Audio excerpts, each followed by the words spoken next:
while the alien princess laughed at Earth's gods. She faced answers beyond her world. She was born to rule reason. To her, gods were lies. But when a human whispered a prayer into the void whispered back. And the alien princess learned that faith was not weakness, but truth too vast to measure.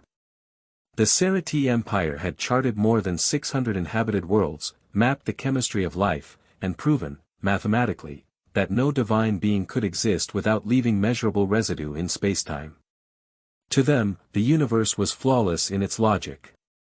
And Princess Virel-Sha, daughter of the Empress, was the brightest symbol of that logic. She had debated scholars since childhood, lectured before the Galactic Assembly by age 20, and famously mocked humanity's religions on a broadcast that reached 1 billion viewers. They pray, she said, to invisible beings who never reply.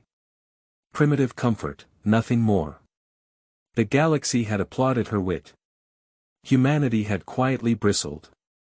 When the Sereti flagship Crown of Dawn descended through the blue skies of Earth, Virel felt an odd warmth beneath the clouds. She stood at the viewing deck, golden light painting her pale skin. Unfiltered photons, her aide murmured. Primitive planet, but rich in oxygen. Careful with exposure, princess. She smiled. Their air smells alive. Humans had built a reception site in Geneva, a blend of stone architecture and shimmering energy shields. They greeted her with open ceremony, generals, scientists, and one man who didn't seem to fit. He wore no uniform, no insignia. Only a small cross on a chain around his neck. He introduced himself as Captain Jonathan Reyes, Earth Defense. A soldier, linguist, and, according to his record, a believer. Your Majesty, he said with a nod. Welcome to our small, old world. You fight well for a species so superstitious, Virel replied dryly. He smiled. And you speak kindly for someone who thinks we're foolish. Her eyes narrowed. Faith is a failure of intellect. Or proof, he said softly, that intellect alone can't fill every silence. Their exchange was recorded across a dozen channels, broadcast live. To the Sereti, it was theater. To the humans, it was something else, a duel between reason and reverence. 3 days later, the princess joined Captain Reyes on a humanitarian escort through the ruins of orbiting colonies damaged by solar flares. It was intended as a gesture of cooperation.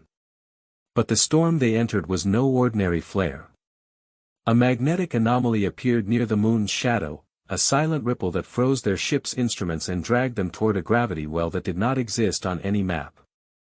Quantum distortion, shouted her navigator. It's alive. The ship spun. Metal screamed. Shields collapsed. Through the viewport, Virel saw something vast and luminous, shapes of wings, rings of light. She thought it was radiation feedback, until she heard singing. Not through the air. Through her mind. The ship's hull ruptured. Half the crew was thrown into the void. Reyes was pinned under a broken beam, blood pooling beneath him. Systems, gone, said the pilot weakly. We're dead. Virel, clutching the console, barked commands. No one dies here. Not while I breathe. Reyes coughed, eyes unfocused. Princess, sometimes, breathing isn't enough. Then, he whispered, not to her, not to anyone. But to the space above him. If you're listening, if you still walk with us, help them, not me. It was nonsense. A plea into a vacuum. And yet, every screen flickered to life. Energy readings surged.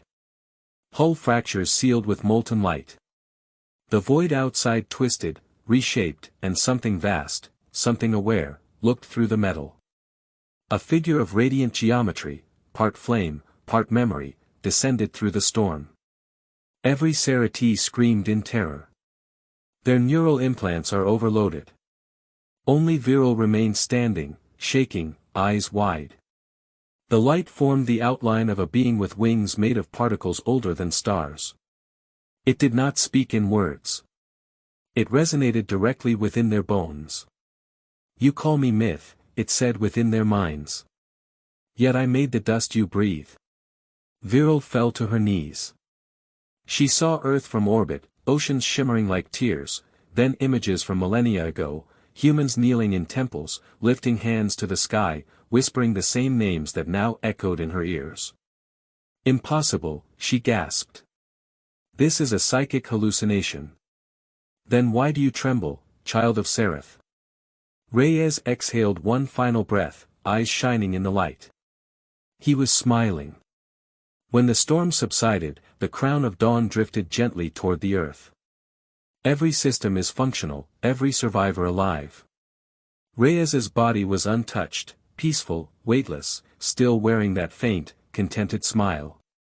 Virel ordered silence. No record of what happened was to leave her command deck. But data is persistent.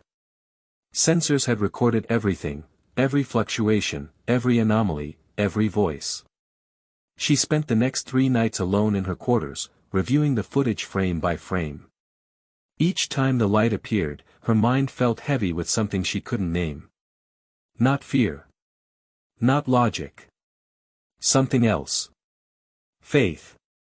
Weeks later, the Galactic Council convened to investigate the incident. Representatives from 17 species dismissed it as a gravitational echo, a magnetic hallucination, or a trick of human technology. Then the human ambassador requested permission to play the final transmission.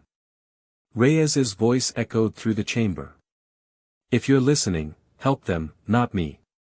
Followed by that same impossible chorus of light. Every creature present fell silent. Virel rose from her seat. Her voice trembled as she spoke. We claim to have mapped the universe. But perhaps the universe was not made for us to map. Perhaps we were made to witness. The council erupted in whispers. The Empress herself demanded evidence, replicable proof. But there was none. Months passed. The Serati fleet resumed its duties. Virel was offered honors for her composure during crisis. She declined them all. Instead, she returned, alone, to Earth. She visited the small stone chapel where Captain Reyes had once prayed. Inside, the air was still, filled with flickering candlelight. She knelt, not out of habit, but out of need. You may not be ours, she whispered to the silence. But you were his. And you answered. Outside, thunder rolled softly across the sky. The sound made her smile, just a little. Centuries later, long after the Serati had joined humanity in the exploration of deeper space, a monument stood on Luna Base. A crystalline statue of a human soldier and an alien princess, side by side, gazing at the stars.